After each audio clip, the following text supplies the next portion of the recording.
Hello and welcome back to Watching Worst Film, the weekly podcast where we journey through the winners and the losers from the Golden Raspberry Awards, an annual ceremony dedicated to the very worst that Hollywood has to offer. As always, I'm your host, Kyle Szymanski, joined with, well, I don't know, what's your tagline today? The star of the show. Your showgirl? My showgirl, my headliner, that's it. The last one standing. You get the headliner. And yes, if you couldn't tell, we're here to cover Showgirls, the notorious, infamous 1995 erotic thriller, which we haven't covered in a while, from my boy, Paul Verhoeven. I think that's kind of what I have to get off the bat. Why am I hosting? This isn't Star Trek. This isn't Rambo. Stallone's nowhere to be seen. But my love of Paul Verhoeven, one of my favourite directors of all time, one of his biggest missteps, let's say. So I wanted to cover it. I wanted to be in charge of this. Controversial, let's just say that. So before we get started, as always, we'll do a little bit of a rundown of the film. With a large budget of 40 to 45 million at the time, what was the returns, Jericho? I reckon the scandal around this, it made 50 million, let's say. Yeah, like that's what I was thinking, like before even looking at the numbers, and I was like, this must have made money. According to You Wikipedia, can rely on the pervert box office. They're going to turn up. Well, this is how it works. In the pre-Mr. Skin era, they're out camping like Phantom Menace. Well, so it's 37.8 million box office. So a flop. And I did read a little bit. This is biggest factor is a lot of American theaters refuse to show this. Oh, interesting. Especially southern states. Obviously, the notoriety of the film sort of backlashed. However, it made over 150 million on home video sales. There we go. You can always rely on perverts. It's actually one of MGM's biggest or best, most profitable film ever made. Really? When you take into that consideration, I mean, yeah, this would have been rented, this would have been bought, this would have been the streaming equivalent of 1995. But before we get into things, saying, "You're welcome, MGM." Exactly. So before we get into any further, what is your background with this film, then, Jericho? I've seen it. Okay. I think it was on Mubi, so I watched it a couple years ago, and I like it. I like this movie. Right. Cool. Join us next week when we cover. What about you, Kyle? What was your Mr. Verhoeven, the Paul Verhoeven style? I can't remember when I first seen this. It would have probably been my early 20s, so probably a decade ago. Yeah. And it was just binging Paul's work. For the record, my three favorites are RoboCop, Total Recall, and Starship Troopers. I adore those three films with my life. They're top 20 films for me. Love Hollow Man, despite it being a bit mixed. I think it's brilliant. Yeah, I love it. It does a lot of stuff that like the Invisible Man kind of like the idea of an invisible man being a metaphor for an abuser. I think it does a lot of that. It's great. It's ahead of its time. And obviously his mid-90s work, his erotic thriller work was probably the last thing I watched. I think us doing Striptease has rotted my brain and melded a lot of things together. That's a big touchstone for this, yeah. Yeah, so like rewatching it was, I remembered most of it, but there was the plot I didn't, I guess. I remembered events and scenes and characters, but the plot I mixed up with Striptease and something else. I don't know what else I've been mixing up with. The Simpsons, probably. So I don't think this is going to be a scene-by-scene job. This has got a loose narrative, I would say, throughout it. It's the journey of one character, a Miss Nomi, Nomi Malone, played by Elizabeth Berkeley, best known from Saved by the Bell. It's her journey to Vegas. It's her journey through the glitz and glamour of being a showgirl, the backstabbing. We'll go through it, but it's loose. It's a character journey. That's the only way we can. It's your classic Star is Born story, isn't it? And with more nudity. With a lot more nudity. I don't know how I feel about this film. You don't know how you feel about nudity? No, but yeah, especially in a Verhoeven. Only Starship Troopers. RoboCop could have done with more, but RoboCop was a showgirl. You're coming with me, creep. So I'm quite looking forward to discussing this film because I don't know where I land on it. I am mixed. I'm very mixed about it. A I lot had of a feeling you positives. wouldn't be as positive. I was watching this Yes. thinking, I am loving it. Kyle, Yeah. ooh. So I have notes, but they're scattered and they're more specific things I want to speak about. Yeah. So if you're wanting to help summarize or guide me and steer me away from talking about Kyle MacLachlan for an hour, please do, please do. Otherwise, it's just going to be Robert Davi and gushing about License to Kill. So come on. But yeah, so even before we get into it, I want to talk about Elizabeth Berkeley, Uh-huh. who is the eponymous showgirl. Yeah. And I wanted to gauge your thoughts on her performance, everything, because I think this is one of the biggest things to talk about in Showgirls. Is it ended her career quite sadly. She was mercilessly ripped apart by the press, Mm-hmm. critics, And Mr. and Razzie. and Mr. Razzie, which we'll cover. And I that might have swayed my thoughts on the. Maybe I was slightly biased knowing some of this stuff as well. Yeah. So take it away. What's your thought? What's your thoughts on her? Um, my thoughts are I really like the film. She's probably the only thing that I have a slightly hard time defending. Yeah, And like it's been said that a lot of that is Paul's direction. I, And I I think like it's kind of 50-50 of like she's doing a kind of like cold, detached, whatever. Like it is kind of like his style is a little bit stiff, isn't it? It's not, no yeah. pun intended, oi oi, boing. But like he has a kind of like cold, slightly detached style. Which At the works best of and times, yeah. yes, which works for certain things. It Mm-hmm. doesn't work when things have a human element to them. Yeah, They're exactly. I don't know if detached is the right word, but like he is removed. So yeah, he is detached. That is the right word. And I thought this because there are some great performances in this film, Yeah. but they are from very good actors that are experienced and have worked with other direct. They know what to do. You know, you get that range of actors where they basically can do it themselves if they receive very little direction. You've been there. You've probably had very little direction. It's like fuck it, I'll do it. I know what I'm doing. Yep, I'm Um, just gonna do a funny accent and run away with this. so I was biased because of like I said, Fallout kind of made me have some sympathy for her, Yeah. Oh, tremendous but amounts of sympathy given like no one deserves to have their career no one destroyed does. on the basis of a single performance. And And especially I when this is something like she's naked for like half the film. she Like this is is a vulnerable performance in every sense of the she it word. really is, and she really does try. And she's a good dancer. Like she moves Yeah, well. Like she's convincing as a physical performer, like in a way I that Demi Moore was not. I obviously through this film we were getting our erotic thrillers. Like, I was thinking of Demi. I Yeah. was thinking of. I don't think. I think Pia would have done this better. I think Pia Zadora would have done a better performance. But I will give Berkeley. Bo Derek could not have done this performance. Bo Derek would have So stunk out this place to high do heaven. And fucking what's kill. worse, John Derek would have been in this as a surrogate somewhere, masturbating in the corner. John Derek is Robert Davi. Oh my god. So yeah, if you've got your notes that are a little bit less or probably more Uh, structured than I am. well, I was going to say I'm grateful for the fact that you agreed to host because this is going to be a difficult one. In the one I feel most similar to is probably Blonde, where it was Okay. just hard to speak about a movie that both of us kind of liked. Yeah. Like, this isn't watching all rightist films. This is watching worst films, and I don't think this is. Like, I like Is this. This wasn't an ironic. I yeah. wasn't watching this with a critical eye to ripping apart. I was just like, Yeah. cool, nice, great, I'm Yes. engaged. That's it. I have weird things. I have things I didn't like to talk about, but I and this is quite a long film. What's this like 2:15, 2:10 or Yeah, a something? little over 2 hours.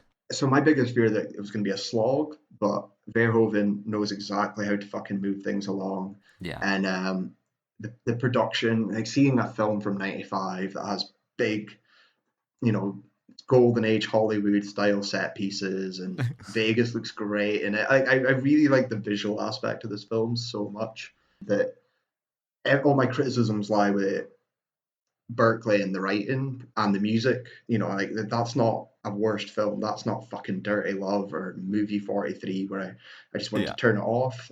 So like, it is totally right. I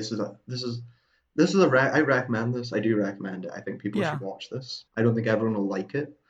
I don't know if I like it. I don't know if I dislike it. It's a weird one. But anyway, I want to get into a few of my thoughts. But because I will end up jumping to the fucking finish line and back and forth. So if you want to keep me a bit more on track, please take us away. So I brought up Mr. Razzie's book for this because Showgirls is notorious. It was, I think, at the time, it was the most nominated film, and it's something that he covers in his book.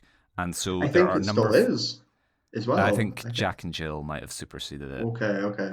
And I could be wrong. We might. Okay. Anyway. We'll get that's another bridge to cross later. So Mr. Razzie's book, and because this was another one where I wanted kind of like Inchin, where I was like, I want to know what he didn't like about it exactly. Yeah. And so it's not particularly revealing what he writes, but starts out with a bunch of reviews. So this one from Janet Maslin in the New York Times. An instant camp classic, a nearly $40 million movie without anyone who can act, which I think is unfair. Because I think 99% of the cast can act. I think the acting in this is good. Everyone's really good. Everyone's really good apart from Berkeley. And there's and I think Kyle MacLachlan's kind of bad. Right, so it was a good journey. I enjoyed this podcast with you, but that was fun. No, I don't think this is MacLachlan at his peak. No, by any stretch of the imagination, but he is perfect for the role. I remember watching when I was a kid with my mum. Is it Desperate Housewives? He's in that, and he's very good at the smarmy. He's got a very punchable face. Yeah, and I like it. My background for the socials here is his Tobey Maguire Spider-Man 3 look. Which I fucking adore. I instantly thought I could see you pulling that off actually, Kyle. Yeah, like I'm halfway. It's almost like I'm looking at two Kyles. I am looking at two Kyles. Four crossface. Yeah, so I'm not gonna say this is his best, but it's competent. At the worst, it's more than competent. My other than Berkeley, the one I didn't like was Molly. Who I can't remember her name, the costume maker person connection. The best friend. Oh, yeah, no, the best friend that has a. No, I just don't think she's. Okay, well, fuck you, right? You didn't like MacLachlan, I didn't like Molly. But again, this is minor. If this was in something else that we watched, they would stand out. You know, they were in fucking a Bo Derek film. Yeah, if they were in Dirty Love, we'd be clamoring for them to come back. So like you've got to roll with it a little bit, don't you? So yeah, but he's wrong because all the performances at the New York Times, they're all really fine. At the worst, they're fine. Yeah, exactly. I got to think all the negative reviews are mostly based around the mid-90s sort of what's it, the prudish kind of mentality. Yes, Puritanism. They're all prudish. They're all coming off the 80s, and we're not quite. Spice World hasn't hit yet. We haven't liberated. Still got time. So I always do think that. I always think it's certain. I don't think a lot of people that have done this film have watched it. On the other hand, though, I did read something about this being a cult classic now, and maybe you told me that it's a proper Rocky Horror beloved. It's not that either. I think there were midnight screenings when I was in LA. I was almost tempted to go see it because I'd never seen it with an audience. But yeah, it's become one of those cult circuit films. And I disagree with that. I really disagree with that because I think Striptease is a better cult film. In terms of Striptease is boring. It's dull. Striptease would be more of a cult film to enjoy. Showgirls is a better film. I don't think it needs to be a cult film. I think it's fine. If I'm imagining if non-drinking Jericho is going to have a few brewski beers and cheer and quote lines with friends, I want to be quoting, "Hey, it's good having a job where nobody comes on you." And I like nice tits. Do you like nice tits? I have nice tits. I want to be quotability. More, okay. Yeah. Okay. That's my. This has more cheer lines. I thought If this I'm was trying to too. shadow cast, I want to be playing Robert Davi. I don't want to Oh, be playing Burt Davi's. Reynolds. Oh no, that's where we are different. We are different people here. Give me the cowboy hat. I'm ready. I'm lathered up and I'm ready to go. I wanted to touch on that as well, though. Is Robert Davi is the Cheetahs, I think it's called. It's the first strip club where Well Elizabeth done. Berkeley I did not remember performs. any names. Yeah. I do. I did watch this 12 hours ago, so Same. it's very recent in the brain. Robert Davi is the sleazy promoter, owner, Yeah. manager of Yeah. Cheetahs. He hasn't got a big part. I remembered him. I think I merged him in McLaughlin's role in my head. Interesting. Yeah. I thought Davi was in this much more. I thought he was like a accumulation, of amalgamation rather, of all the sleazeballs and because Composite sleazeball, Robert Duffy. well every The man in role he this was born to film, play. every man in this film is a sleazeball. Yeah, like so. But anyway, on that note, considering we've come from My Son Hunter and talked Yeah. about Davi, and he's popped up. I really, really like Robert Davi in this. I think he's Yeah. fucking He's well perfectly cast. cast. Yeah. He's a good So fucking scuzzball. good. It The made me minute you miss see him him, not being in My Son Hunter, where I was yes, like, could you not find a role for yourself, Robert? yes. And Like, this was My what, Son Hunter is almost like a Showgirls sequel. Like, he spends so much time. I was like, I imagined Robert Davi phoning up Paul and just being like, hey, can you give me notes on My Son Hunter? and that's what we were talking about. That I was like, you've done My Son Hunter, but you were in License to Kill, so it's Yeah. like 1-1. We're in injury time. What's gonna form my opinion if I like you or not? But no, he's in the plus. He's won. Yeah. Got the golden goal. Love him. He's fantastic. And I mean, he hasn't got a big part. A lot of things segmented. She's in Cheetahs. She meets Molly. She meets Crystal, who's a big dancer, headliner, a showgirl, and Yeah. So, it all like, just moves along from place to place. We meet character to character. So like, Davi isn't in it long, and I wanted him to come back and be like, yeah. remember me? Like Yeah. you owe me $100. You didn't clock out on Monday or something. I just wanted to see him come back and do one thing, or even be in the audience at the end. Well, we I do don't. get I'd that. love We to do see get him. that scene. Okay, I'm Yes. just going to race through my notes such as they are. Go go go. So it starts off with a tracking shot, and my first note was it's good to watch something real.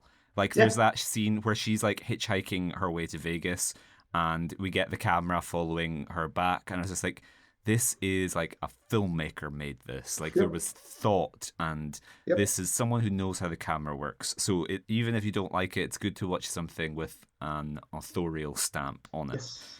Zooming Uh, in, so Nomi makes it to Vegas and falls in with her friend Molly because she's hitchhiking with a guy, and then she starts betting at and he robs Vegas, and her. Yeah. he He steals steals her her only belongings in the luggage. world. Yeah.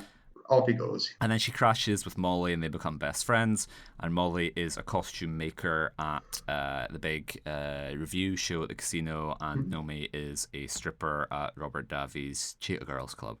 Mm-hmm. And the scene in which we're introduced to Robert Davi, Nomi's a kind of old hand, like it leaps forward 6 months or whatever, and the new girl at the club is Penny. And Robert Davi introduces, like, hey everyone, this is Hope, meet Hope. And Hope is like, my name's not Hope, it's Penny. And he's like, no one wants to fuck a Penny, you're Hope. And Everyone Nomi, wants a Heather. yeah, Everyone wants exactly. Nomi yeah. becomes Heather, Yeah. which is kind of funny, kind of interesting.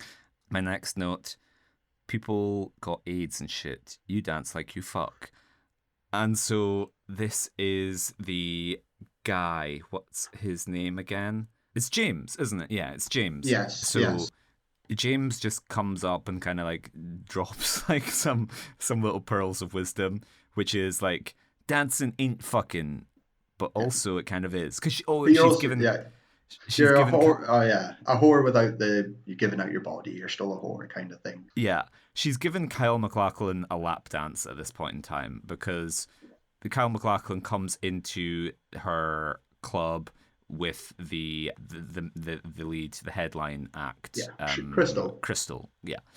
And they get a private dance from Nomi. They pay like $500, and Robert Davi's Aruga eyes bulging out of his sockets And she gives Cal MacLachlan a lap dance. He comes in his pants, and James is like, thumbs up. And so, yeah, that was James's note. He's trying to coach her. James is doing his own show, and we zip forward. Nomi auditions for the big show that Crystal works at, which is called, what's it called? It's called like Goddess, isn't it? Yeah, it's Goddess. Yeah. It is. So she auditions for Goddess, and the guy the producer is like a Simon Cowell type figure. Like, who told you could strip? My grandmother's got nicer tits than those. Put 'em away, love. It's a great laugh for me is where when he's going through them all, he's like berating each of them. Yeah. And he goes to one of them, and she's like, "Oh, hey, Mr. Moss, you told me to come back if I fixed my nose." And he's like, "Oh, your nose looks great, babes. But your ears, come back to me when you fix your ears." And just sheepishly, I got genuine laugh out of that. I thought, "Fucking yes, that is funny." And it's showbiz. It's just it's so tragic because like I just feel like that's like my experience in every audition. Is they're like, you know what, like. If you lost a little weight, you'd be something. Whoa.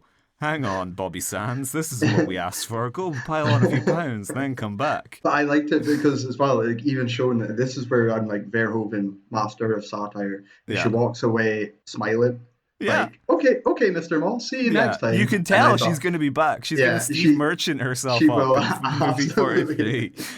And I thought that was funny as fuck. Like that, if Verhoeven lent way more into the parody satire of sort of the glamour of if he made Vegas. Total Recall where she comes in with 3 breasts and is like, you know what, 2 boobs is good, but 3 is even better. 3 is a bigger number than 2.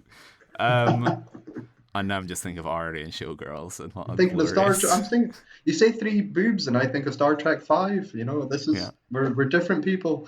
I wanted to say, even when we just passed her, Crystal, who is sort of the antagonist. She's like the rival. She's Gina Gershon. That's their name. Gershon, who we have seen from Cocktail on the show. Oh, she's wow. the wedding photographer. And I just wanted to say, what a fucking Bermuda, growth. Bahama, come on, pretty much. Yeah, no. What a fucking growth, because we didn't speak much about her in Cocktail. She didn't do much, but she is fucking carrying a lot of this film. And a lot of it, like she carries MacLachlan, she carries Berkeley. Anytime there's someone, even when she's talking to Molly, she has a magneticism about her. She's really in the role, and she's naked a lot as well. So again, it's a very vulnerable role, but I 100% believed she was his character. So. And she's given like the worst part on paper, I would kind of say. Yes. I think the main degree to which this screenplay falls down, like there's a lot of like pointing and laughing, not least Mr. Razzie. So he says, while we always recommend enabling closed captioning when watching any of the films listed in this book, with Showgirls it's even more imperative. Seeing Joe Esterhazy's pricelessly puerile dialogue printed out on screen makes this movie even more outrageously funny. And the dippy dialogue he gives, "It must be weird not having anybody come on you," and "she looks better than a 10-inch dick and you know it." Those are self-aware lines. Yeah, like I actually 100%. think, and my criticism with the dialogue is like, my criticism of Kyle MacLachlan is there are lines he doesn't sell where I'm like, he needs to, like, on it actually would probably look better on paper than it sounds coming out of his mouth. There is. I agree with that. So I think Joe Esterhazy's screenplay is good, and I think that like it knows it's being this sort of campy, weird thing, weird entity. So for the most part, I don't really agree with like the criticism of his screenplay. I think the thing I would attack it most for is the whole Crystal bisexuality thing. Is that's just like, she's a very like man's idea of what a bisexual woman is. Yeah, yes, I agree with that. I agree with 100% throughout Hall. I can't argue that. I'm not the biggest fan of the screenplay. I think might have worked as a book. like it's just because I don't know. That's maybe the fixing it thing. That's my biggest problems. Is sort of the small thing you can convert this into a different medium. I just, before we go further, because this is one of my notes. So the Goddess show is at the Stardust Hotel. Yeah. In Vegas, which It's a very, very famous Okay. one. And I was like, why do I know it? Is this a Godfather 2 Casino? Like, why do I Yeah. recognize this? It's Casino, the Martin Scorsese, Oh, 1995. okay, So yeah. it got a lot of work in 1995 and two Yeah. big budgets. However, this is why I was like, ooh, this is interesting. Yeah. Other than Fear and Loathing in Las Vegas and Swingers, it is also known for being Saved by the Bell, the wedding special, or Wedding in Las Vegas, starring Wow. Elizabeth Berkley 2 years prior.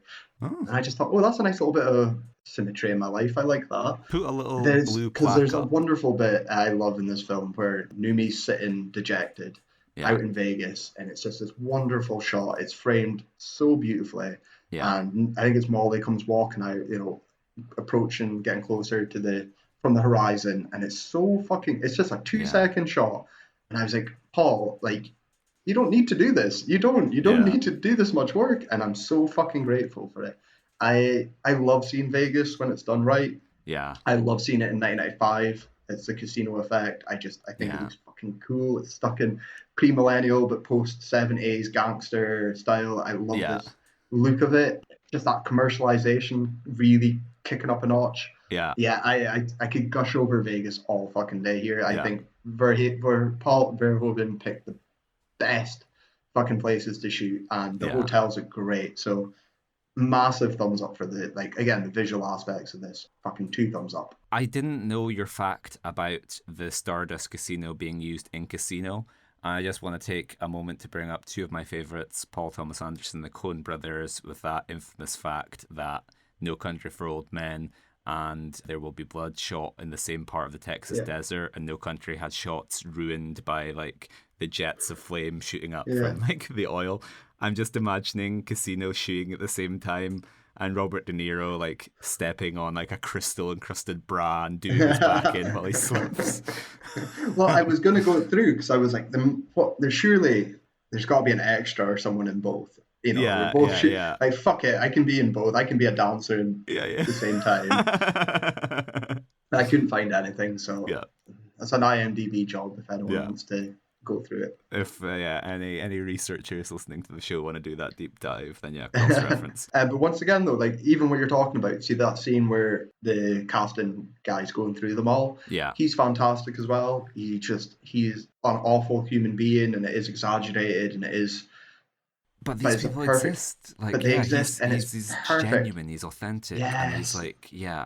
So I have another note there from this scene, which is a fourth wall break. So like Nomi looks into the audience when like because Crystal's there and she shouts out something, and Nomi basically it's almost like the Jonathan Demme Silence of the Lambs thing.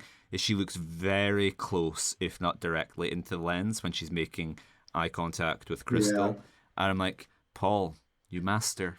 The king of voyeurism. He knows what we're doing. He knows we're complicit by watching this. We're characters in the movie. Yes. It's just good to watch someone who knows what the camera does, like old Mr. Verhoeven. He's the best director we've covered on this podcast. Andrew probably. Dominic.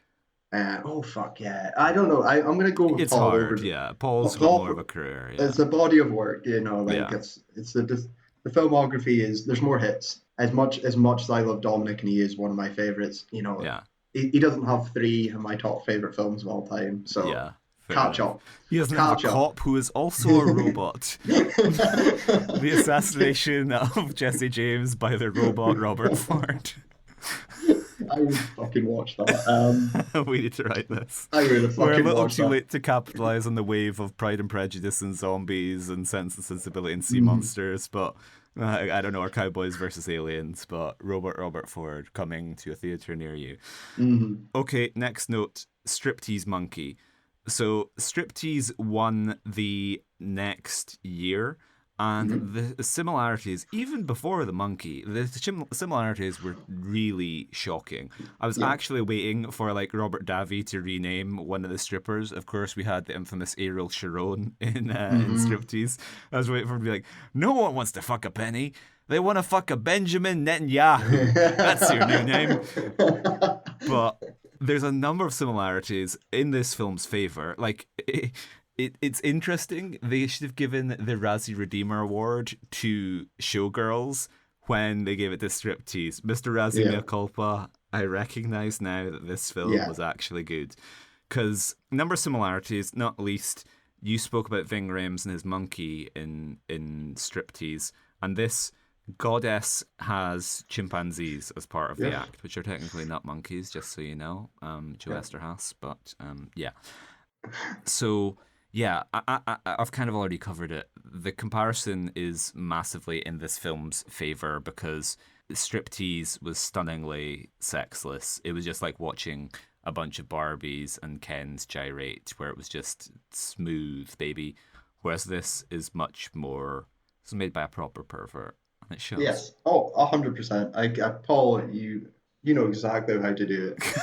I, I guess, in like in the context of watching these films as well, there's nothing fucking erotic about watching a 30-year-old film on your laptop at 2 in the morning. But like it's night and day in terms of just like the choreographing, the actual performances of like the dancing, the strip teasing, the lap dancing, everything is done by professionals. They did their work. It's not just Yeah. Demi Moore holding a pole while kind of like shimmying Yes. from side to side. Yes. And that is Berkeley's, as we covered before, that's her biggest plus Yeah. is her physical performance. Is like fucking A. I couldn't do it. Kyle MacLachlan ain't gonna be able to do it. So like good on you. Compared to Demi Moore, who was so wooden and stiff, like Yeah. seeing someone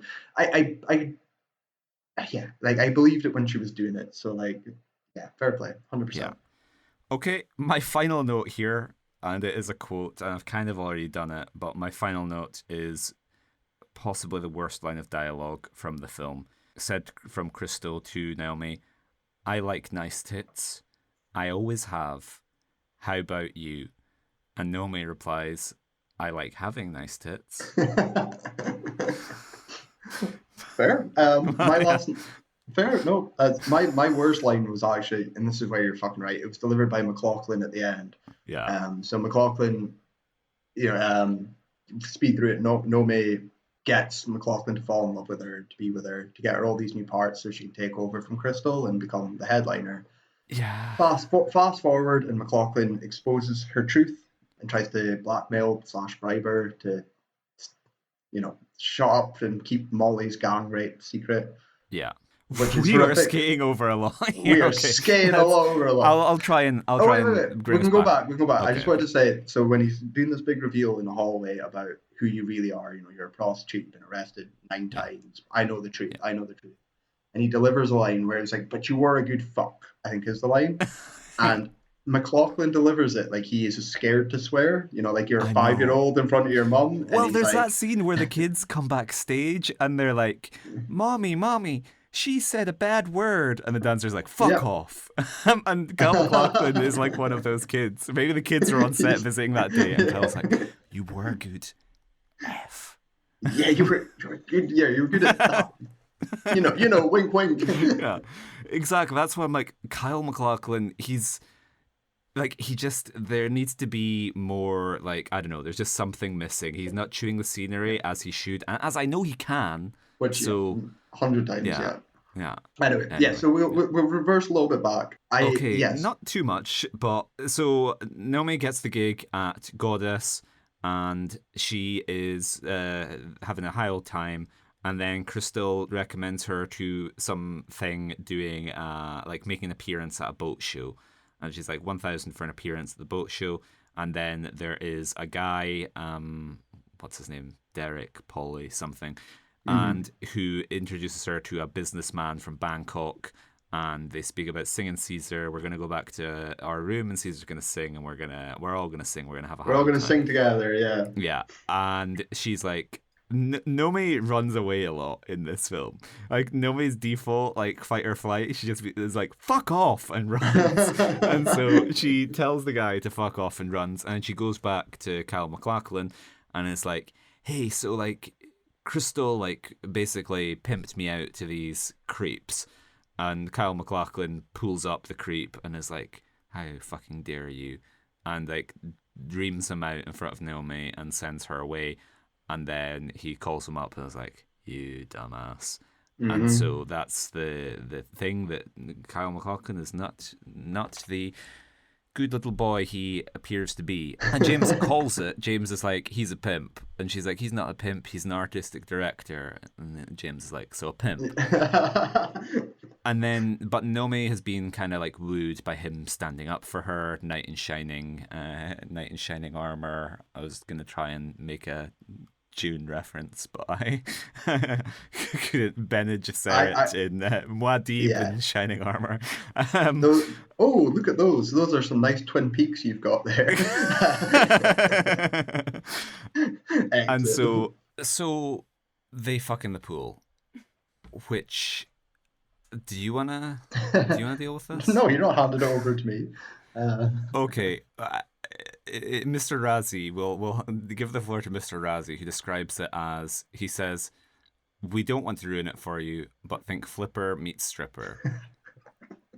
Okay, that made me laugh. I feel bad, but that did make me laugh. Yeah. So there's because Kyle MacLachlan, good guy MacLachlan, is like invites her over to his place, and then they make love in the pool, and it's just like, I don't know, it's like a wave machine, isn't it? They're just like thrashing around. Yep. Yeah. It sure is. It's probably it's most iconic scene probably from the film as well. I'm sure I've seen this parodied somewhere else. Yeah, I could be wrong.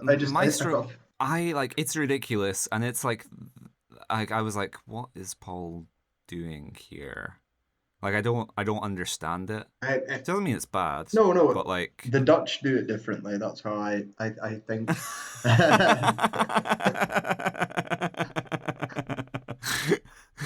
Yeah.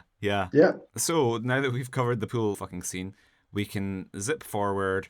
So Nomi is like performing at. Oh, we have to discuss this. The return of Robert Davi. Nomi's performing at Goddess, and then the like stage manager or someone is like, "Hey, your mom's here to see you." Yeah. And Nomi goes up, and it's not her mom. We haven't spoken about the woman from Cheetahs, but it's the sort of comedian woman from Cheetahs, Miss Bazooka. Miss Bazooka or Bazoom. No, sorry, Bazoom. I got it wrong. Miss Bazoom. Miss Bazoom. It's everyone's favorite performer, Miss Bazoom.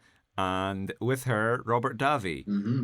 And that's their moment. That's the scene that I think you were calling for. Yeah. That was perfect for me. It's just like their little, like, seeing their girl, like, done good. It's like, nice, I don't know. It's like it's a great expectations moment.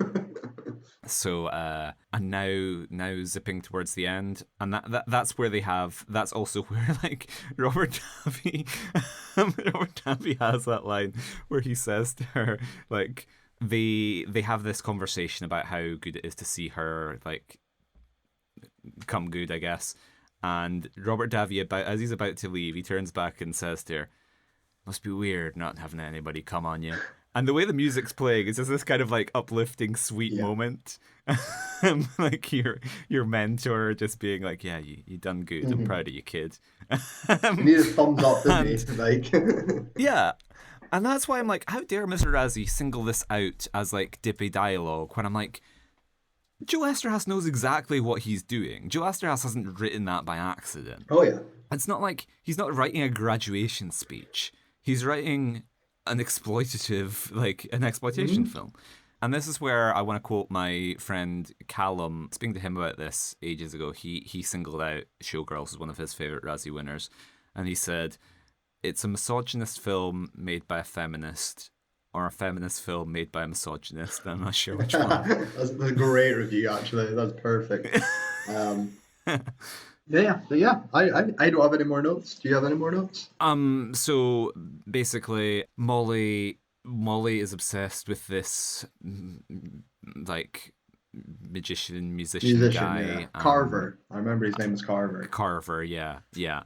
And she meets him in Vegas, and then he rapes her with a bunch of other guys, and then Nomi kind of takes things into her own hands. This is after Kyle MacLachlan outs her, Yes, I think, it is. doesn't This it? is what's Like, things just kind of like when shit hits the when fan. MacLachlan outs her. That's when she goes like, "Fuck this," and Fuck it. she goes to go see the musician Carver, and it is fucking hilarious. Like she's invited in by his bodyguards. He's expecting you. He's lying there topless, like. I love seeing them titties or whatever he says. Like, get your top off. It's like it's like the Burt Reynolds thing in Striptease. No one suspects. But then she, like she pulls a knife on him and she's like, "Fuck you! You don't ever get to do this." Like, get the money. And it's so fucking funny because she starts like roundhouse kicking him, and like the spins and the music's so fucking funny. And then she's just curb stomping this motherfucker for like 10 times. Yeah. While topless, while wearing like high boots or whatever. Completely naked. I was like, this was so fucking funny. If this leaned again, my biggest thing, if it leaned a little bit more into Verhoeven, I would fucking adore this. This could work in Starship Troopers. You just want naked John Wick as well. Where's Casper Van Dien? Like he needs. I need them in my life. Where's fucking Paul Weller? Yeah. So this made me laugh. The ending, I think, is my biggest problem with the film is the ending. Everything is wrapped up in a neat little package, and her avenging Molly because it was her fault. She set them up with Carver, and going to make good with Crystal, who's got a broken leg, which was Nomi's fault. And Crystal's all like, it's fine. You know what? I get time off, and I got a big payoff. Also, could we kiss? Which was weird, and everything's just wrapped up, and it's even wrapped up with the final scene where she's hitchhiking out of Vegas, and the same fucking guy that robbed her pulls up. But now the tables have turned because she's confident and strong, so she robs him. It is all just a nice little package, like I say, which I didn't like. I kind of. So I'm just going to go into it now, unless you have anything else to say about the fixes. Well, we'll just say she heads off to LA. She's hitchhiking to LA now, and they did want to make a sequel to this film. I've been so here for that. Like, I think they didn't even say it was called something like Showgirls 2 Nomi Does LA or something, but I was like, Nomi just letting loose on all the Hollywood sickos. Yeah. Like, because knifing Harvey Weinstein. Yeah, because she becomes a psychopath. So, like, here's my fixes, and here's my talking about this. Nomi is horrible. Mm-hmm. She's a horrible person. If this was Paul Thomas Anderson, he'd be framing her as like the villain, all like much stronger. Yeah. This is Joker. This is like, absolutely because she is a horrible woman that is ready to betray everyone she knows, who is ready to stab and curb stomp anybody. I get the cold detached thing you're saying, but it's hard to root for someone who is fucking awful. It's just the world made her that way, Kyle. Yeah, but the world made her that way. Much like Arthur Fleck, much like my fellow incels, the world is very cruel to delicate little flowers like myself and Nomi, and we should not judge them, but the world that created them. But what Crystal did not justify getting a leg. It didn't get I Tonya'd. Did not deserve it. Right. I'm on. It's a dog world out there being a showgirl, Kyle. I gotta do some things to make it to the top. I would be all up for the sequel.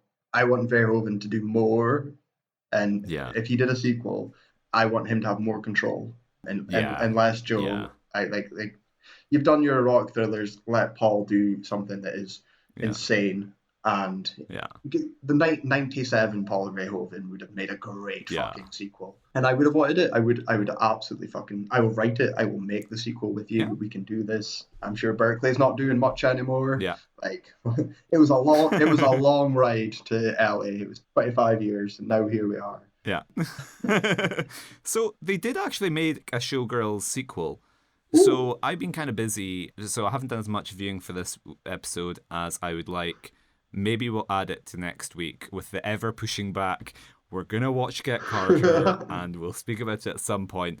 But they made a Showgirl sequel. So first off, I want to watch You Don't Know Me, the documentary made about Showgirls. Which I started. Okay. And is really good because it is about Berkeley. And Yeah. sort of what we're talking about. I stopped it so I could watch Showgirls and not be. Oh yeah. That's what I was saying. I was biased as fuck to her performance because I felt so sorry for Yeah. the real human. Yeah. Absolutely. And I had to turn off the documentary, but I'm going back to that but I didn't know there was a sequel. So what's the fucking So sequel? Showgirls 2, Pennies from Heaven. Two, 2011. So again, a hefty old leap. You can do better than The that. plot follows. You could be like, show me more girls or something, you know? So they basically done what we said. The plot follows Penny. She relocates to Los Angeles to pursue her dream of becoming a dancer on a hit television show. So, well, I mean, it's used the LA setting, but I think that's what you have to do, is you have to be like, everyone knows that Vegas is kind of skeezy and whatever, but I think, like, oh, Hollywood's the same thing, I think is the logical, it's your beloved Predator 2 thing. Put me in a concrete jungle. Yes. Is like LA's the logical next step for Showgirls. But yeah, Showgirls 2 Pennies from Heaven was crowdfunded as a Kickstarter project, originally called Star Dancer. And yeah, no connection beyond Penny. So Penny returns to play herself. Right, I'm looking this up right now, and it's answered my own fucking question from earlier. Sorry, listeners, you don't need to email in. Rena Riffle is Penny in both films and directs the second one. Yeah. Is best known for Yeah. Showgirls and Striptease. So there's our fucking connection. No, you said Casino, didn't you? No, I was like, there must be an actress or actor that's in both more than me scrolling sorry, through. I thought you said. No. I thought you were imagining some like Vegas extra. No, that as well. But when we were yeah. talking about the similarities, I was like, surely someone got work from Striptease from Showgirls. Yeah, there we go. And then she got to make Penny the sequel. herself. So fair fucking play. Yeah. Fair play. Hope. Yeah, hope. hope from above. But we need to write Showgirls 3 now. We need to be like, I don't know what she would be doing there. Maybe she'd be in OnlyFans. I don't know how we're gonna make a pun with hope. Yeah, my third one now is Berkeley is like king pimp of a legacy sequel. Yeah. Like, we're turning it right round. Yeah. We've got to flip it now. The third one's it writes itself. Kyle MacLachlan's child is a showboy, and it's easy. Okay, so that kind of concludes most of what we have to say, doesn't it? Oh yeah. So the Razzie worthiness of this film. Did you have something else? The only last thing I want to talk about, I've moaned about the script and the ending. The soundtrack to this is fucking shit. Yeah. It is 80s generic Bon Jovi B-sides. There's some good songs in here. There's a Bowie song, which is from Earthling, we recorded later, which I love. Yeah, I'm Afraid of Americans. Yeah, great fucking song. And great, yeah, I love it. There's moments of great, but the general like soundtrack, the score itself is fucking dreadful. And when things should be dark and gritty and exploitative, they're played with like romantic overtones or undertones, and things are just it's so out of time, like 95, but it sounds like 85. And then when you have like the Bowie more industrial stuff in it, it's really patchworky. It jars, and it really pissed me off, because if you dubbed over this with a better score, this could be a really, really, really fucking good film. I think it would tonally just help so much pull things together and what they're trying to get across, rather than make me go, oh, like this is weird. But that was my last thing I just wanted to talk about, was the score. The score is Razzie worthy, but there is no worse score, so fuck it. Yeah. All I can really say is at least there's no Annie Lennox. Very, very fucking true. Yeah, so like I don't think this is Razzie worthy in any way, shape, or form, and so because of that, I don't really know what the fix is.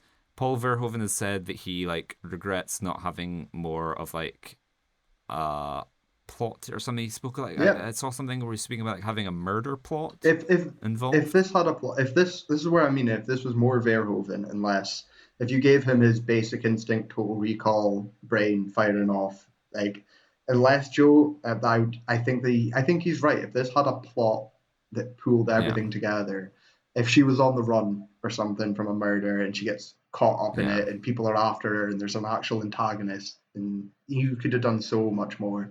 Yeah, I agree with Paul. I'm the opposite. I'm like, Paul, my fix is that I'm glad Paul didn't. Someone went back in time and prevented Paul Verhoeven from putting American Flags.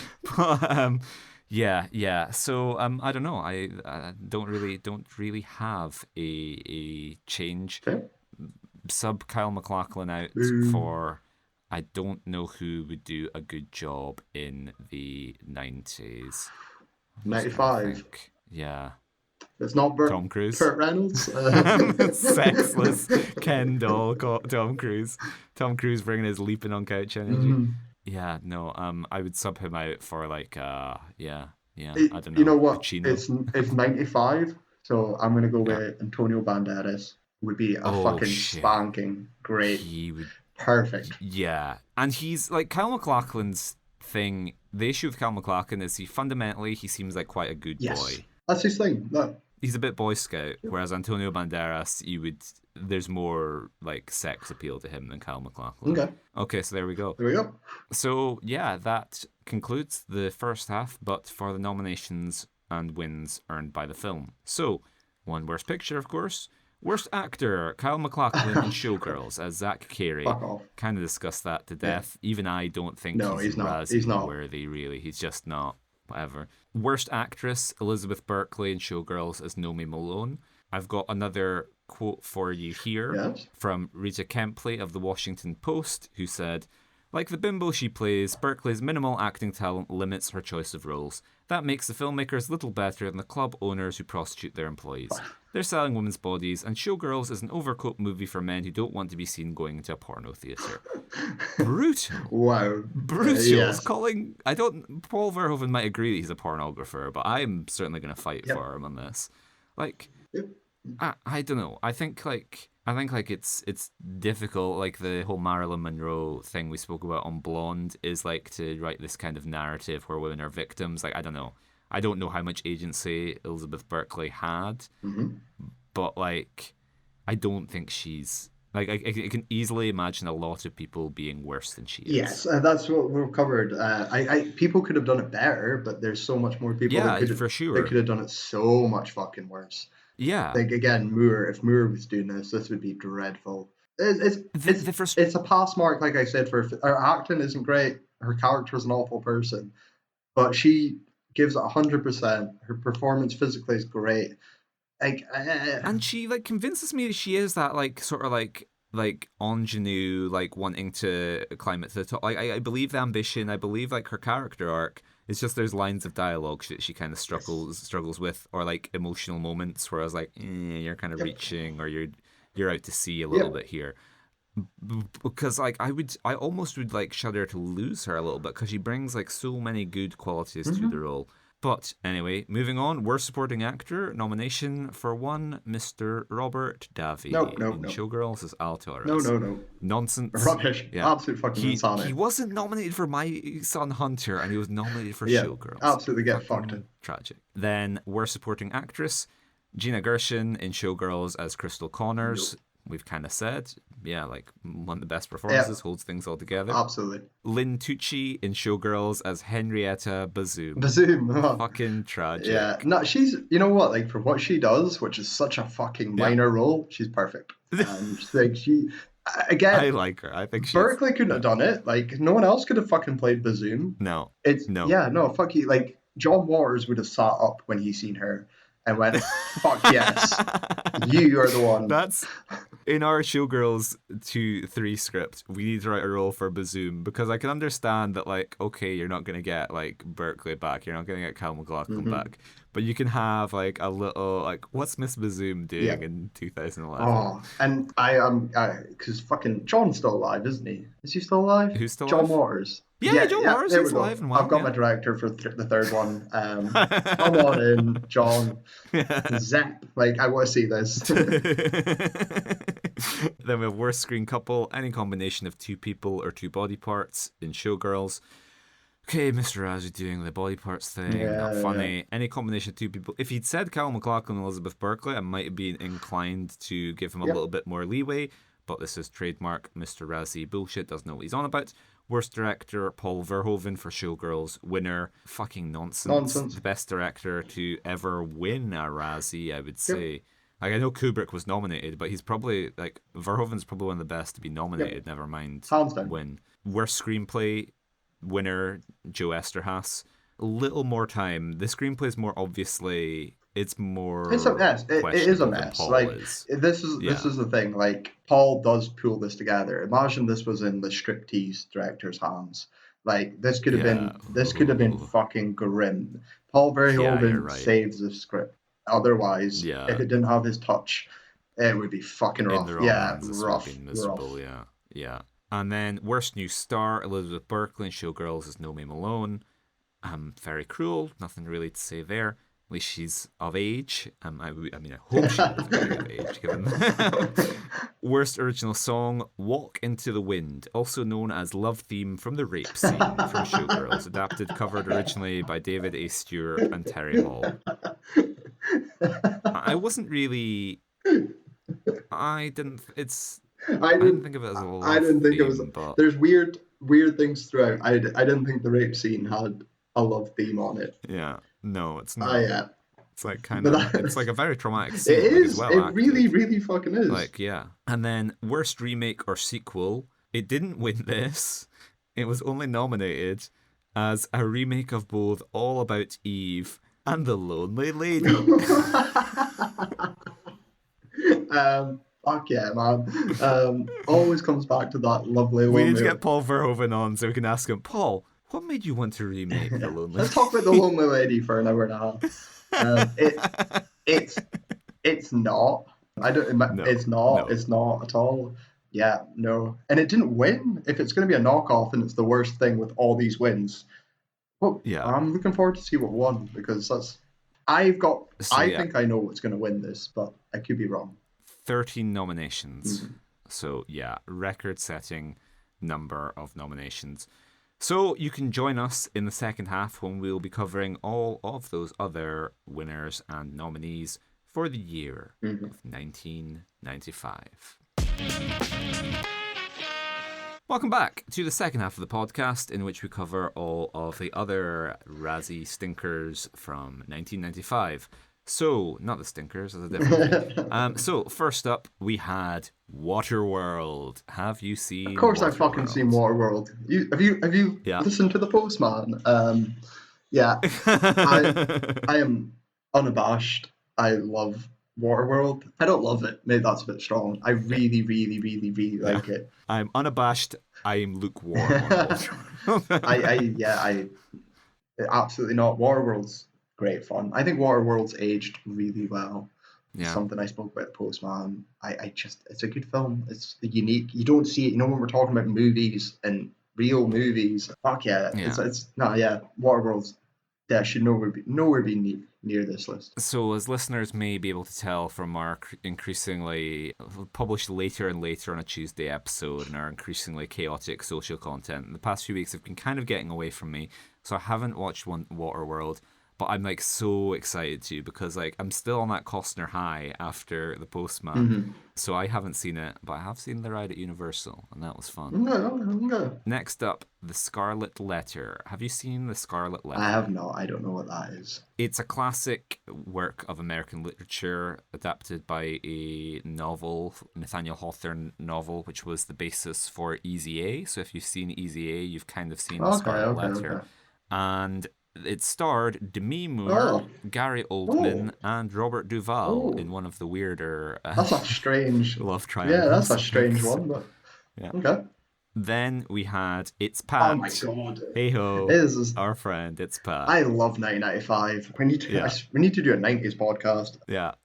You like It's Pat more than I do. Yeah. A lot more than I do. I haven't seen it in a while, so when we covered The Lonely, Lovely Ladies Man, The lovely, we spoke about It's Pat and the Al Franken film that I forget the name of, were the two Frankenstein. The two I narrowed down to like mid-90s. These are the ones we should maybe go for. It's Pat sucks, but I haven't seen it in such a long time that maybe I'm wrong. Watch your No, that's what I'm saying. Maybe I'm wrong. Maybe I'm so fucking wrong. Like, yeah. Ween's finest hour. Yeah, like you love it though, so you want. Yeah, so I watched It's Pat with my dad on his birthday, and maybe that contributed. Maybe the circumstances around the viewing contribute to it. But I went in expecting it to be awful, and all the reviews are like, "This is hateful. This is transphobic mess." And I was like, "Did I watch the same film?" Yeah. Whereas I'm like, the joke is on the transphobes. Yes. So like I've said before, like Pat is like a cartoon character. Pat is like SpongeBob, and the point is like, why Pat's so fucking annoying. The thing is like, why would you want to have anything to do with Pat? Never mind what's in their pants. Yeah. So the fact that like an upstanding member of society is just like driven insane by their desire to know what Pat's deal is, that's kind of fun. It's like Graham Linehan. Yeah. It's just watching someone ruin their life in real time because it just shows, I don't know, the fundamental stupidity of transphobia. It's like, just, this does not matter to you. Continue living your life. This is irrelevant. So yeah, so I don't know. I will defend its path. Okay, that's fine. Next up, we have Congo. Have you seen Congo? Crichton, isn't it? Yep. Yeah, I have seen Congo. It's the monkeys. It's fine. I have seen Congo. There's a theme park with monkeys and things go down. You've done it We've again. had cowboy robots, we've had dinosaurs. Get ready for monkeys. I haven't seen it in many a year. I remember Tim Curry, isn't it? I could be wrong. Yeah, he is. Yeah. But I liked Congo. I can't. It's not a Razzie film. Like, it's not. It's absolutely not. So, regardless of my patchy memory, it's nowhere near. Like, even it's Pat. Like, worlds apart. Yeah. So no, big no for me. Then worst actor, we have our old favourite Sylvester Stallone in Assassins and Judge Dredd as Robert Rath and Judge Joseph Dredd. I didn't realise Dredd had a first He does name. when Sly's playing him. I thought it was Judge. My name's Judge. Judge, my name. Covered this in their Sly special. He's adequate in Assassins. Yeah. He is at his most Stalloniest and Judge Dredd, but I love Judge Dredd. So it's a big no for me. I'm missing. So I didn't look at this. I haven't, but I did look at IMDb to see what came out in '95.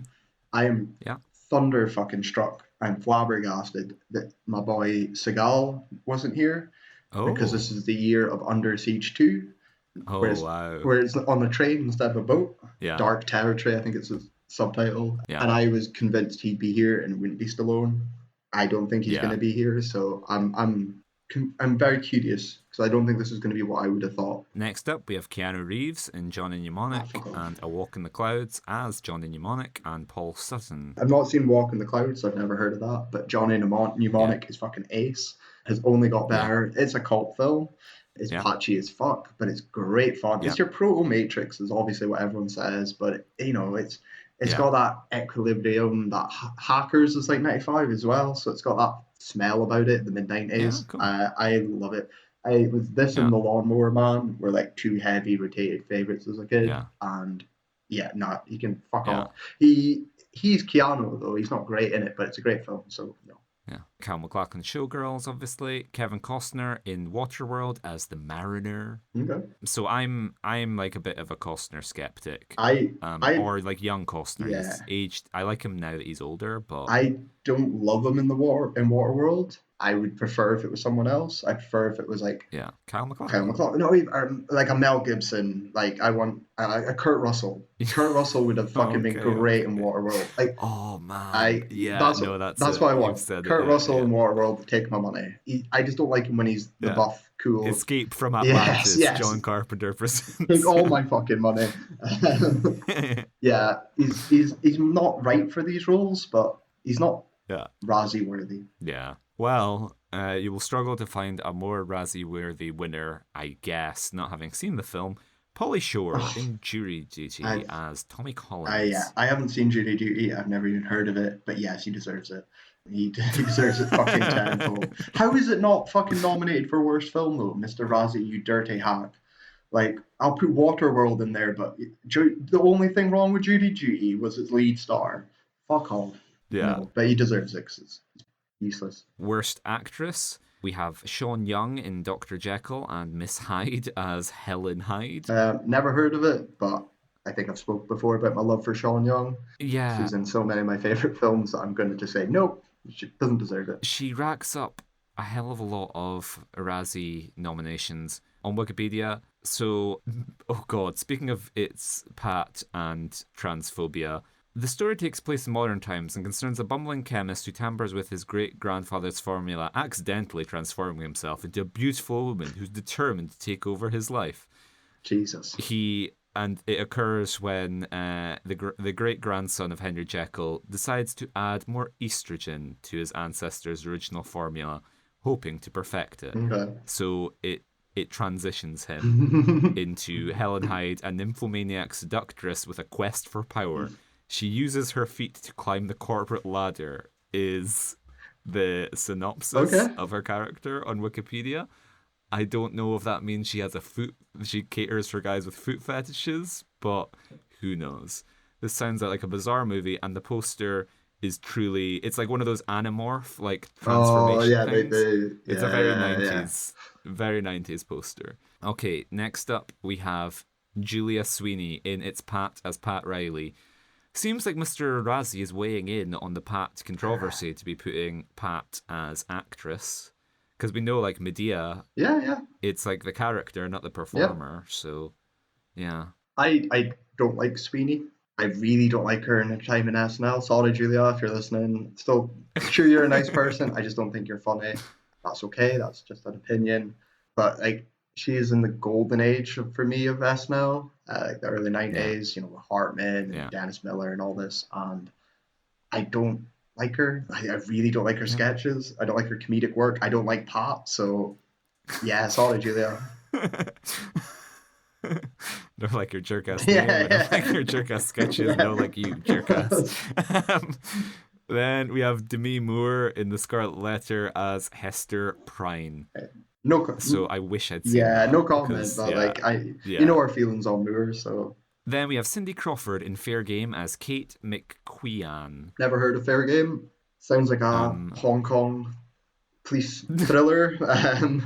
Yeah, thriller film directed by Andrew Sipes, stars Cindy Crawford as family law attorney and William Baldwin as police officer Max Kirkpatrick. Okay. Kirkpatrick ends up on the run to protect McQueen when she is targeted for murder by ex-members of the KGB, whose interest in a ship owned by a Cuban man may lose it by a divorce case pursued by McQueen. Oh, KGB, do you remember those days? Innocent days. And then, of course, the winner, Elizabeth Berkeley in Showgirls, is Nomi Malone. So, yeah, can't really judge that, as we haven't seen any of the other performances. Worst supporting actor, Alan Rackins. Oh, shit, fuck. I forgot him in the first half. This is a Showgirls nom. Alan Rackins in Showgirls is Tony Moss. Yeah, is Tony Moss a Simon Cowell guy? He's the guy that does the get your ears fixed. Yeah, like he's the rating one. Yeah. He's ace. I said that. He's perfect. Yeah. So no. Yeah. No. Robert Duvall in The Scarlet Letter as Roger Chillingworth. Love Duvall, but I can't comment. Yeah. Robert Davi in Showgirls as Altares. See first half. Tim Curry in Congo as Her Kermer Homolka. Great name. Tim Curry is always capable of phoning in shit and doing or campy and going over the top and chewing through stuff. I've never seen him phone it in. I've only ever seen him bring way too much. That's the problem when he's. It's like a phone call would have sufficed him. But when you put the level up that high, it's the Nicolas Cage effect. You know, so when you slightly dial it down, you might as well be asleep. Yeah.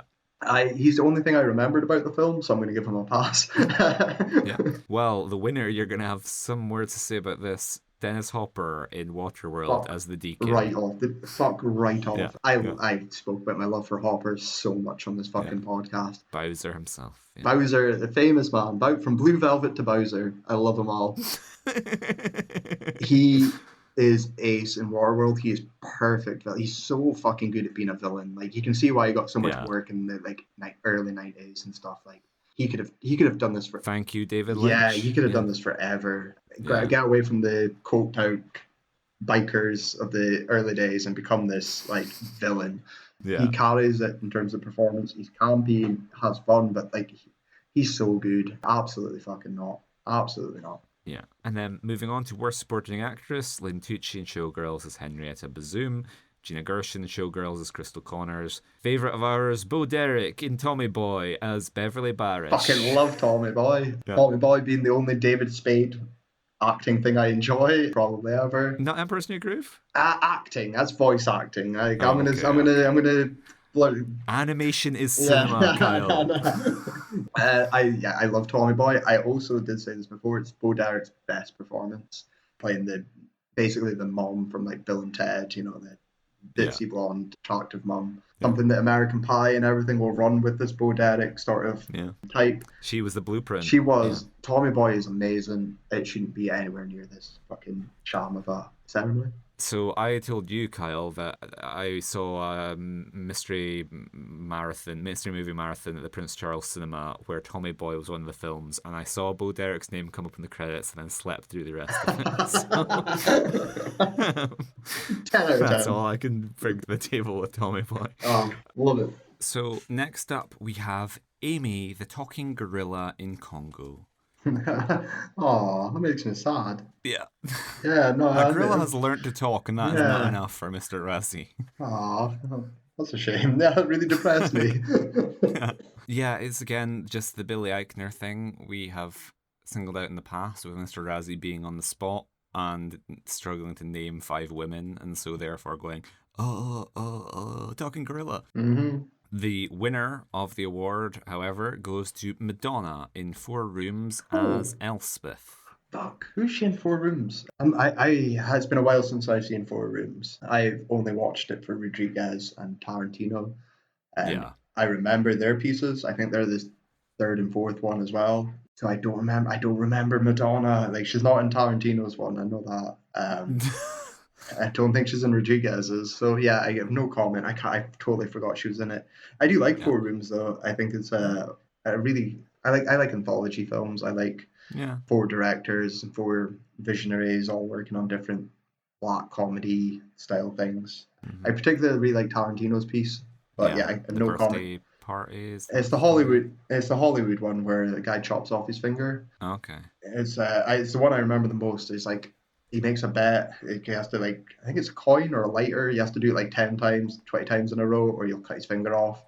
And the joke is he fucks up on the first like toss and cuts his finger off. Like, you know, it's a really simple little premise, but it's good fun. No comment on Madonna though, other than everything else we've covered already and will continue to cover. So, worst screen couple, Demi Moore and either Robert Duvall or Gary Oldman in The Scarlet Letter. Tell you what, it's no Demi Moore and Robert Redford or Woody Harrelson, is it?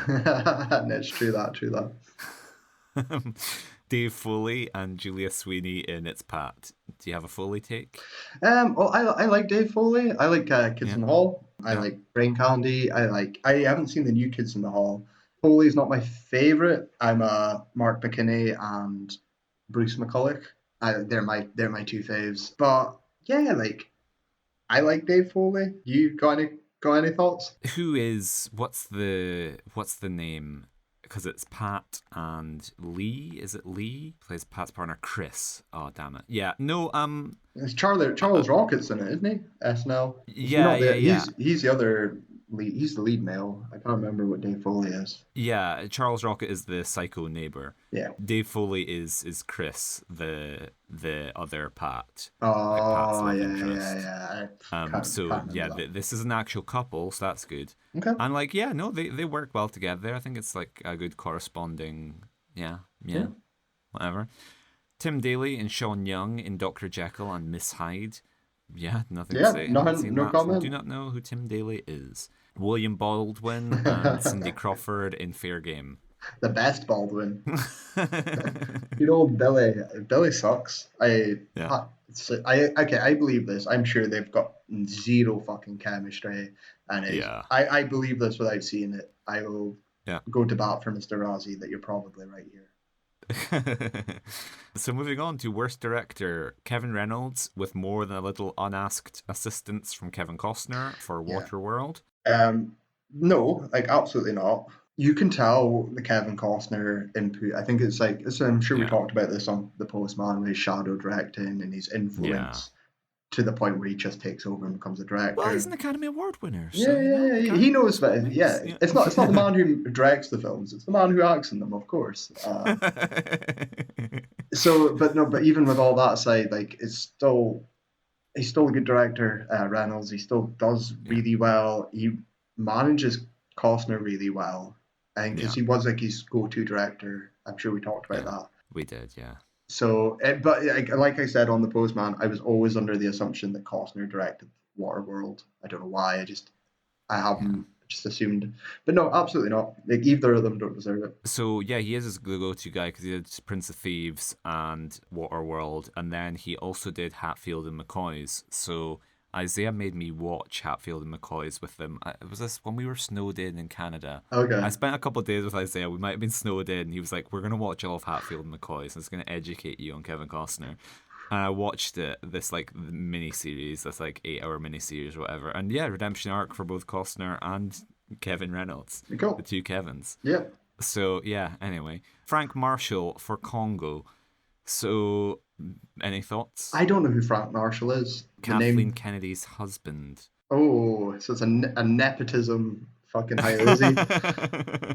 Yeah, I He know. co-founded Amblin with Spielberg. Did he direct anything else? Yeah, he's directed a bunch of stuff. Anything I would know? Arachnophobia, Alive, Congo, 8 Below, Right to Play the Man versus the Machine, The Bee Gees, How Can You Mend a Broken Heart, Peekaboo, Carol James and James Taylor, Jazz Fest, Rather. Oh, the Jazz Fest director. Oh, okay. Now, the Bee Gees' Untold Story. Yeah, fucking right. Arachnophobia, though. Or yeah, but that's pre. Yeah, that's pre. And Everything Alive as well, is yeah. all pre-Congo. So he hasn't worked. He took a gap for 11 years after Congo. Fair. No, I have no comment. I don't remember enough of Congo to comment. And then we have Roland Joffe for The Scarlet Letter. Nope, no comment. So this is the guy who he made something else Razzie nominated because he directed The Killing Fields. Oh, okay. Oh, fuck yeah. The Killing Field's a great film. Yeah, he's like an Oscar winner. Yeah, it's got Mike Oldfield score. Oh, I fucking love The Killing Fields. Yeah, never mind. He doesn't deserve to be here for The Killing Fields alone. Another Kyle favorite here, Rennie Harlan for Cutthroat Island. Cutthroat Island was one of the ones I expect. I half thought Under Siege 2 was here. I was like, Cutthroat Island surely would be the winner this year in terms of like flop, in terms of like, like box office losses. Surely, and forgotten as well. Like no one's fucking seen Cutthroat Island. I was so surprised it didn't pop up until now. I love Rennie Harlan. He did Die Hard 2. He did Cliffhanger. He did other stuff. I don't care. He did those two films. The man knows how to make a film competently, efficiently. He's got my Robert Rodriguez effect. He just knows what the fuck he's doing and gets it done. Yeah, so I don't want him here. And then, of course, winner Paul Verhoeven for Showgirls. Moving on to Worst Screenplay, The Scarlet Letter, screenplay by Douglas Day Stewart, freely adapted from the novel by Nathaniel Hawthorne. Haven't seen it, so can't comment. Jade, written by Joe Esterhaas. Jade's here. Yeah, I have seen Jade. Oh, it's Billy Friedkin. Yes, and you know exactly why I've seen it. Because you are a big fan of the French Connection. So I am a big fan of the French Connection, but but that's not it. It's not. It's The Exorcist and to a lesser extent Sorcerer. Yeah. And I was also Cruising. And all his later day insanity. I love Billy Boy. I have seen Jade. I have seen Jade because why did I see it? But probably just when I was going through Friedkin's filmography and checking out. So it's been at least 10, 15 years. The only thing I can tell you about it is it is an erotic thriller. It is very much on the line of Joe Esterhaas, of course. It's Joe. It's 1995. The only thing I remember about it is Michael Bihn's in it. Wow. The only fucking thing I know about it, and I can't remember who the lead actress is. Can't remember much about it, but Michael's in it, and I was so fucking happy to see him get work. I always am. I'm always happy when he pops up. But yes, it's Joe and it's Billy Boy. It's a weird combination. Surprised it didn't win, to be honest. It probably deserves it more than Showgirls. The tagline: "Some fantasies go too far." Yeah. But I cannot believe you did not mention this cast. So David Caruso, Linda Fiorentina, of course, whatever, Chaz Palminteri, and then Richard Crenna. He played the commanding officer in Rambo. Colonel Troutman. He played the commanding officer in Jade. Colonel Troutman appears in Jade. I can't remember. I can only remember Michael. I don't even think he's not a lead. I know he's not. Yeah, it's Yeah, an and Michael Biehn yeah, performance. So, yeah. absolutely. So yeah, but no comment. William's lucky to escape for this, to be honest. And it just means Mr. Razzie never watched it. Yeah. Next up, a screenplay nomination for It's Pat, written by Jim Emerson and Stephen Hibbert and Julia Sweeney, based on characters created by Sweeney.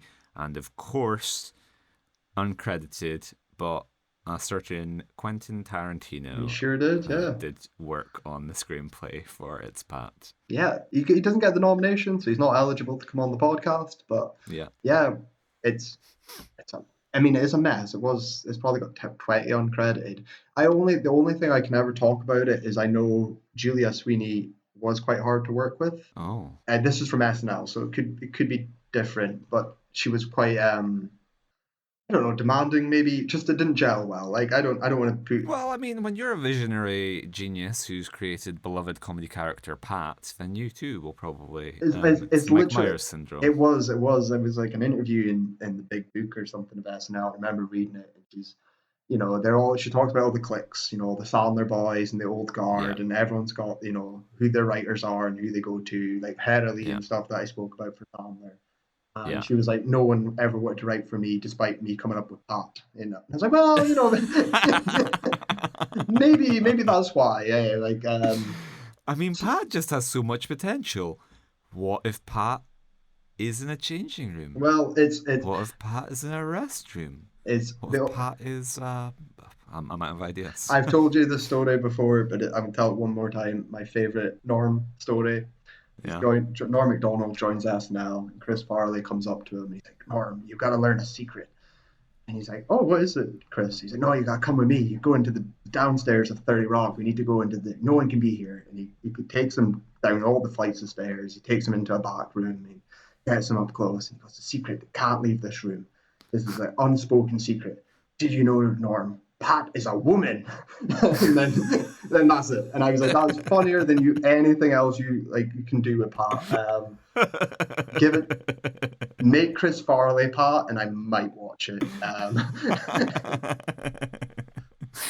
So then we have Congo, screenplay by John Patrick Shanley from the novel by Michael Crichton. So John Patrick Shanley, famous primarily as a playwright, he wrote Doubt. Excellent Philip Seymour Hoffman, Meryl Streep movie. He also wrote, forget what it's called, I'm a Bee, the Jamie Dornan, Ireland, what's it called? Lavender City Country. Oh, it's called Wild Mountain Time. Wild Mountain Time, after the song. Yeah, okay. Yeah. So, any comments on the screenplay there? No, I don't remember. I know it's a bit of a mess. Yeah. But I can't. No comment. Moving swiftly on, winner, of course, Showgirls, written by Joe Esterhaas. Worst new star, Julia Sweeney in It's Pat, and Stuart Saves His Family as Pat Riley and Mia C. Okay. Fuck, I love it when I say something and then it pops up 2 dings later. Yeah. So Mr. Razzie didn't watch Stuart Saves His Family, or whatever the fuck it's called. I am getting really curious about this now. It's just my resentment. Future special. Yeah, it's just my hatred of Al Franken, to be honest. It's the only thing that can make Julia Sweeney seem bearable in Pat is Al Franken leading a film. So I'm gonna let her have it for Pat. I'm abstain for Stuart for now. Cindy Crawford in Fair Game as Kate McQueen. I mean, I feel like I've probably seen Cindy Crawford cameo in something. I can't think of her as a model. I don't know of her at all. Yeah. I can't think of a single thing I've seen her in. Maybe there's TV. Maybe she's in How I Met Your Mother or something I've seen, but I can't think of anything. Yeah. Then we have David Caruso in Jade and Kiss of Death as David Corelli and Jimmy Kilmartin. So I don't know David Caruso. Do you? Not CSI, NYPD Blue. No, not. Oh yeah. I'm sorry. I'm just typed him in. He is the lead from CSI. Yeah. Miami, the glasses. He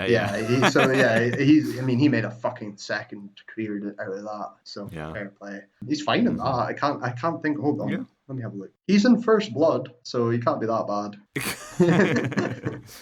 Yeah, no comment though. And then we have Amy the Talking Gorilla in Congo, kind of covered. Yeah. And the award going to Elizabeth Berkeley in Showgirls. It's Nomi Malone. So, Kyle's favourite category, which we have not listened to, but you're going to know one of these. Ooh. Hold Me, Thrill Me, Kiss Me, kill Kill Me from Batman Forever. Music by U2, lyrics by Bono. Also nominated for a Golden Globe. Yeah, I know this song. Oh God, Batman Forever. We could have been watching Batman Forever. Ah, so close. Oh God, yeah. So close. But Mr. Razzie yeah. didn't see it, so we don't get to watch it. Yeah. Yeah, I don't like U2. I'm pretty open about that. The only thing, I could be wrong, this song, I believe they wrote around the time of GoldenEye, because it's got that industrial, that like electronic feel to it. Yeah. And I don't know if this was intended to be a Bond song, because it does feel like it, but I'm pretty sure they wrote it around the same time as GoldenEye before giving it to Tina and letting her do her magic. Yeah. Yeah, it's not a bad song though. It's a fucking, was it a Golden Globe or whatever you said? Golden Globe nominated song. So one, like fuck off. I don't like U2, but no, this is not fucking Whoops There It Is, Addams Family remix. Yeah. So yeah. Well, I was a massive U2 fan and loved this song as a kid. And the only thing I have to say, to quote a great poet, my words for you, Mr. Razzie, if they don't know what you're doing, babe, it must be art. Feel the Spirit of Africa from Congo, music by Jerry Goldsmith, lyrics by Lebo M. Oh. Is Lebo M an anagram of Boney M? No. My beloved Boney M. No, I'm sure this will be like a African style chants or something. I don't know. Traditional African musician Jerry Goldsmith. Yes. But yeah, no, Lebo That's M is a South African musician. But so, no idea off the top of my head. And then the winner, of course, Walk Into the Wind from Showgirls. So that brings us to the final category, Worst Remake or Sequel. So you know that Showgirls did not win this. Yes. Nomination, Village of the Damned. Oh. The John Carpenter one. Oh, I'm not happy about that. The Carpenter, it's not right. So like I always do the In the Mouth of Madness onwards, Carpenter is not the John Carpenter streak that everyone goes on about. Village of the Damned's fine. Like, it's okay. I don't know what to say about it other than, like, it's cheaper, and he's not putting the craft and care into it at this point. It's just Escape sequel, you get the problems. Yeah, it's not great. It's forgettable, and that's the worst part about a film, isn't it? So reviewing the Village of the Damned, we had a pleasant stay. We had a pleasant and forgettable stay in the Village of the Damned. Village of the Forgettable. But yeah, you can tell that it's probably one of the least touches of Carpenter. Like, if your name doesn't appear, you would never ever guess it's him. He's minimal. Get Kurt Russell in as one of the creepy kids. All of them, all the creepy kids. And the Village of the Kurt Russell. Mark Hamill was in it, which I didn't know. It's 95 Mark Hamill though. It's a different ball game. He's doing Wing Commander video games and stuff. Kevin Smith had yet to pluck him from obscurity as Cockknocker, and So then we have Showgirls covered, Dr. Jekyll and Miss Hyde, a movie which I just want to watch more. To be quite honest, absolutely. With you. Ace Ventura: When Nature Calls. A sequel which is better than the original. 100%. The Terminator 2 of the Ace Wayne's Ventura World franchise. 2, Terminator 2, Aliens, fucking Ace Ventura 2. Yeah, Ace Ventura 2 is great. Yeah. I love the ramping up of insanity. Is exactly what you have to do. And it is so much fucking fun. It is all the best stuff everyone will ever quote or think about is the second one. It's not the fucking first film. Absolutely. So, yeah, for sure. Yeah, I 100% love this film. Insane that he's put it here. Is the second one where he's going to the fucking Tibetan monks at the start? The monastery, yeah. Like, fuck you, Mr. Razzie. Get fucked. That's the opening is when there's the slinky and the guy is like gives him the medallion, he's refusing to leave, and the guy is like, I'm not leaving until I obtain my medallion. Here, take mine.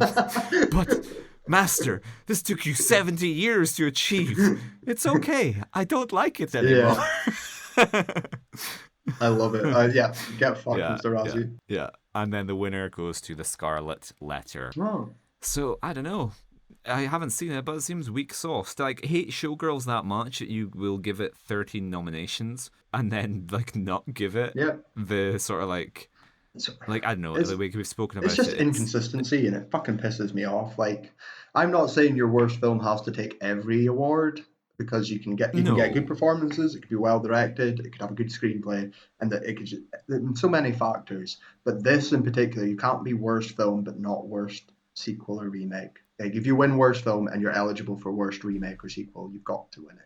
exactly. It's that thing like when Parasite was nominated for Best Picture. You know, if Best Foreign Film is also nominated for Best Feature and none of the other ones Yeah. are, you feel like it will probably Yep. win that category.